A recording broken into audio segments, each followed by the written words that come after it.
taas ng temperature, hindi ganyan yung normal yan eh, oh. Pero pag pinatay mo yung aircon, bababa yan sa normal.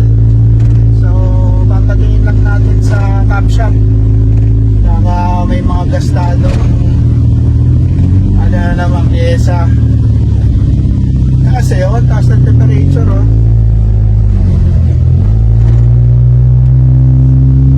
Idadaan lang natin, sabihin natin sa kanila na check-in nila kasi mahirap yan, mag-overheat tayo.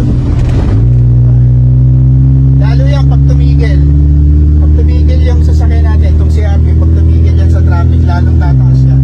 So ang gagawin ko dyan, papatay ko lang yung aircon para mag-normalize ang temperature. Pero hindi kasi dapat ganyan eh. So punta tayong caption ngayon, nasa Cainta na tayo. Nandiyan na tayo sa junction eh, oh. So patingin natin sa caption. Tapos kailangan ko na magpatay na aircon. Throw your hands up if you with it, drop it. So andito na tayo sa junction, no? Tingnan mo, pinatay ko yung aircon, bumaba yung ano, normal yung temp gauge. So mamaya yan, pag binuksan ko na naman yung aircon, tataas na naman yan. So pa-check lang natin sa cap shop mga papi, gastos na naman. So napakita ko na sa mekaniko, wala si Chukoy eh, pero meron silang bagong mekaniko dito sa cap shop na hindi ko natangin yung pangalan eh. Ang problema yung switch dun sa fan, hindi naglulus siya. So hindi nag-automatic yung fan kasi naglulus yung switch. Kanina nung pinukpok, yun, umandar yung fan. So pupunta na lang tayo dito kay ARN, kukuha tayo ng switch, tapos papapalitan natin para wala tayong problema. Yun lang pala yun, kaya hindi nag-on yung yung fan, yung switch, gastado na, parang loose na siya. Di ba alam kung magkano yung switch eh, tinatanong ko na, yan naman si Sir Noy, share ko na lang sa inyo mamaya kung magkano yung magagastos natin sa switch at saka sa labor. Pura lang naman yun. So ito yung problema, loose daw to. So pinukpok ng mekaniko, nag-on yung fan. Kanina kasi since loose siya, maski umiinit na yung temperature, hindi nag-on yung radiator fan natin. Pero ngayon okay na, oh. Pinukpok lang nila. Pero para sure tayo, papapalitan na natin sa ARN. Mura lang naman yan. So dito sa part na to, kinukumpuni na ni Kaloy yung socket natin. Papalitan na natin yung lumang socket na yan kasi naglulus siya. Ito yung papalitan natin. Yan yung luma na naglulus, kaya hindi nag-automatic yung radiator fan natin na pwedeng ikakos ng overheat. So ito yung bagong nabakal natin, surplus to. Siningil lang tayo ni Sir Nonoy dito ng 100 pesos. Tapos nagbigay tayo ng 150 Ano ba tawag dyan? Switch? na labor para kay Kaloy. So pampalubag loob. So ayan. Hopefully wala na tayong problema dyan sa mga overheat kasi napalitan na natin tong socket na to. Hindi ko alam ba't ako switch ng switch kanina pero socket pala to. So ayan, so dito tinetest na natin kung nag-automatic yung fan and success. Nag-auto naman siya, umaandar pagka umiinit na. Okay, so tapos na. Sinigilan tayo ni Sir Noy ng 100 dun sa socket. Tapos namihingi yung mekanika ng 100 para sa labor. Hindi ko pa nga nabigyan ng 100 kasi wala na akong barya. So hiningi na lang yung Facebook ko, ibibigay niya raw sa akin yung cellphone number niya, i-gcash ko na lang later kasi wala na akong barya. So 100 yung socket, yun lang yung nagastos natin para masolve natin yung problema ng tumataas na temperature pag nag-on ang aircon, pag ino-on ang aircon. So, normal na siya, Okay na. so, wala na tayong problema. Ang next stop natin, pupunta tayo dun sa naghihinang ng muffler, tinan natin kung libre yung naghihinang. Tignan natin kung walang masyadong pila. Kung walang masyadong pila, pahihinang natin kasi maingay nga doon si RV. Bago tayo pumunta doon sa Lintec na Astral na yan, kukunin natin yung papalitan raw yung head unit natin ng bago. Pero magbabayad pa ako ng 1.5. So naipag-away ako dun sa tao nila dyan sa Cainta. Wala naman nangyari. So tinawagan ko yung, ewan ko kung may-ari yun o representative ng may-ari. Sabi ko, nag-file ako sa DTI ng complaint. So nagkasundo kami na, una kasi 3.5 yung hinihingi sa akin eh. Nagkasundo kami sa 1.5, papalitan na lang ng bago. Hindi na ibabalik yung defective na unit. Brand new na lang yung i-install, 1.5 daw, magdagdag na lang ako. Mag-aabono na lang raw sila. Hindi ko alam kung totoo yun, pero ayun. Another 1.5 para mapalitan yung head unit natin. Tinan mo yung head unit, bakante. Pero punta muna tayo dun sa Maplera.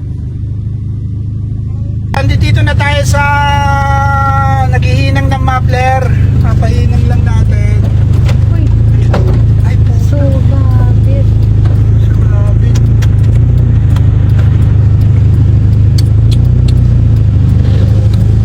Tumama pa yung likod natin. Hindi ko alam kung may damage bad trip. Tumama sa gutter yung likuran ng gulong natin. Sisilipin ko lang. Swerte mga paps, wala naman ako nakitang biyak doon sa bumper natin. Pero parang natanggal yung clip eh, oh. Gumagalaw-galaw yung bumper ko. Papatingin ko na lang ulit yan. Hanap tayo ng clip sa ARN. May-ari ng kotse? Ha? Ang kotse? Kotse mo ba yan? Nagsabi na. O, tuning muna kami dito sa part na to ni Cody. Hindi ko alam, kinukunan pala kami ni Neri para kaming pinagbiyak na arenola ng anak ko.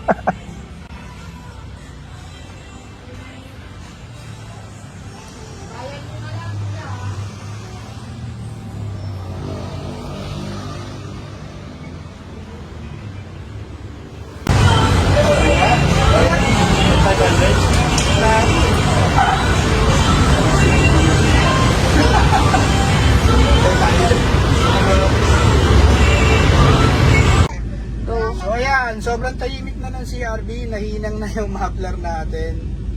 So, naririnig nyo ba? Tahimik, di ba? Balik na siya sa dati. So, last stop natin, Astral. Pakakabit natin yung head unit na bago na pre-namin sa atin nung may-ari ng, ewan ko kung may-ari ng Astral yun or yung POC ng may-ari. To pay 1.5 for it. Anyway, let's go to Astral. So, dito na kami sa Astral. Dumating kami rito mga 11 AM na. Pero hindi agad kami naharap ng installer kasi meron pang naunang customer sa akin. Pero after mga isang oras at kalahati na nga si Kuya, binalikan na kami at i-install na nga yung bagong head unit na ipapalit doon sa luma kong defective. So in fairness with Astral, mukhang bago naman yung head unit nila, meron pang plastic yung screen. And dito sa part na to, ini-install na nga ni Kuya yung head unit.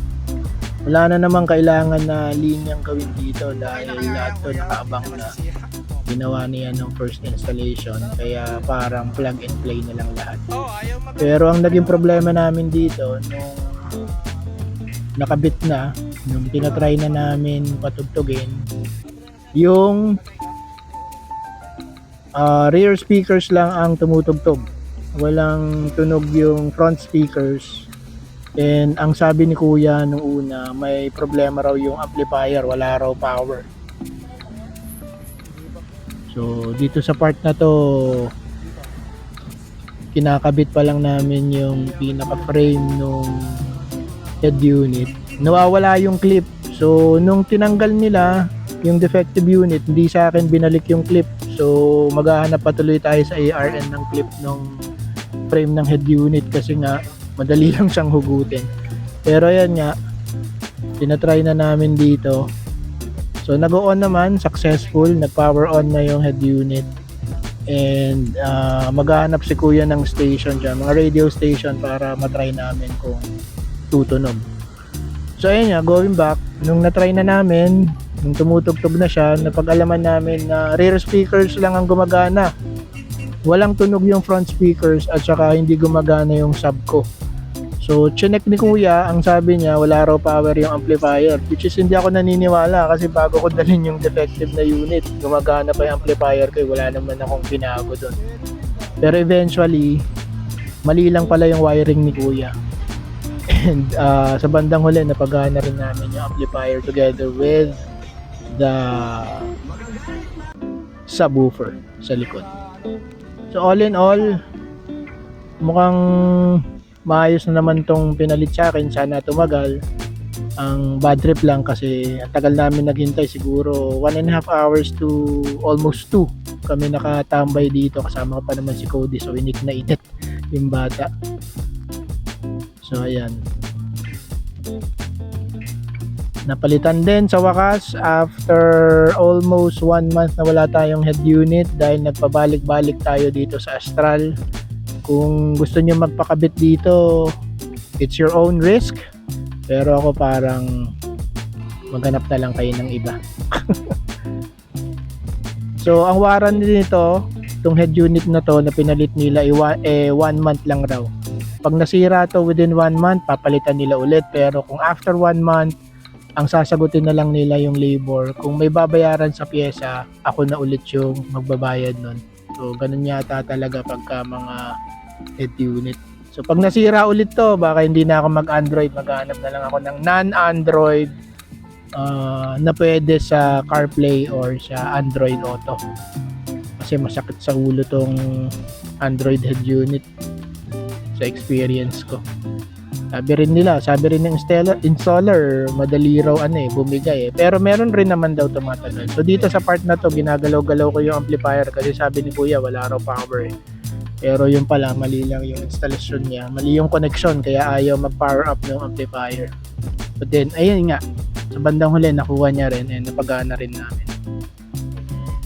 So ayan, that's my day.